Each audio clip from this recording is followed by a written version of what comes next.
Scroll, click, swipe, like, scroll, click, swipe, like. Rinse and repeat. That instant gratification feeling drives people to post more, connect less, and ultimately lose the interpersonal connections that have sustained our species for thousands of years. For some people, social media is how we stay connected to one another. For others, it's a constant source of torment, pain, and strife.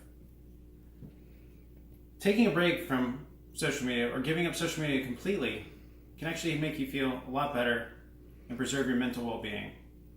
Today I'm going to talk about the negative impacts of social media, how quitting social media can make you happier, and after quitting social media, reestablishing those human connections. Now before you swipe left, block, or dislike anything I'm about to say, hear me out.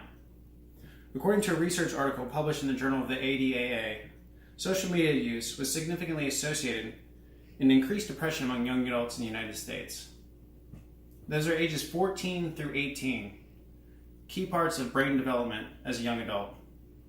And social media having an increased association with depression in those young ages can significantly impact people's lives.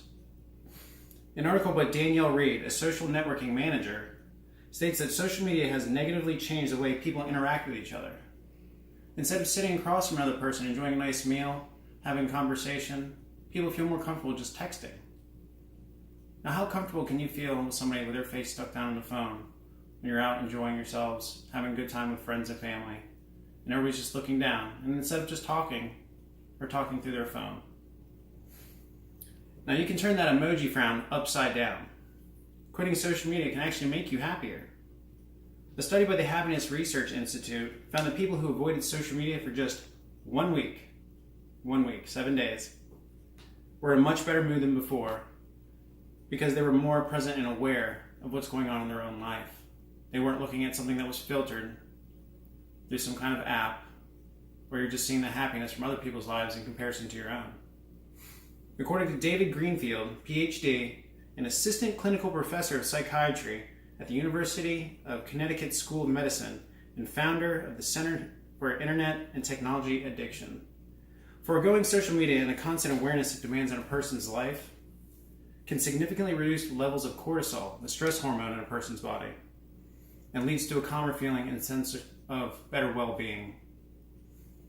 Now, giving up social media seems stressful in itself, but getting through that first little detox period reduces those levels of cortisol, stress hormone. You end up feeling better. There's a little pain associated with it, but I swear it's not too much. Now that you are #too blessed to be stressed, quitting social media can help you reestablish that human interpersonal connection.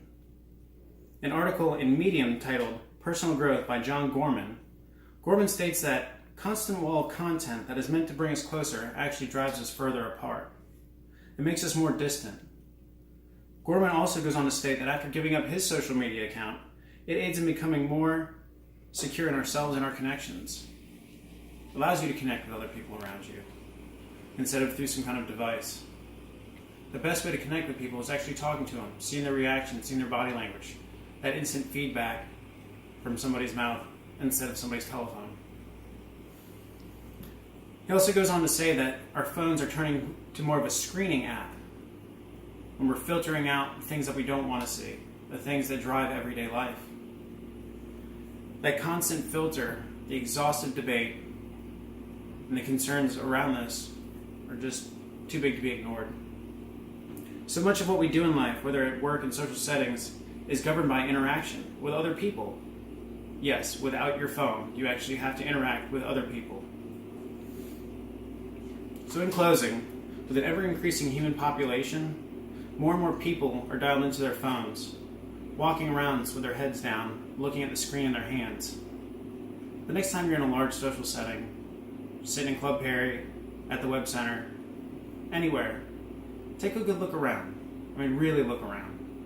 And see how many people are not talking. See how many people have their face down, looking at that screen in the palm of their hand. And ask yourself, why? When the whole world is out there, the whole world's around you, and you feel like you need to look at it through a tiny little screen in your hand.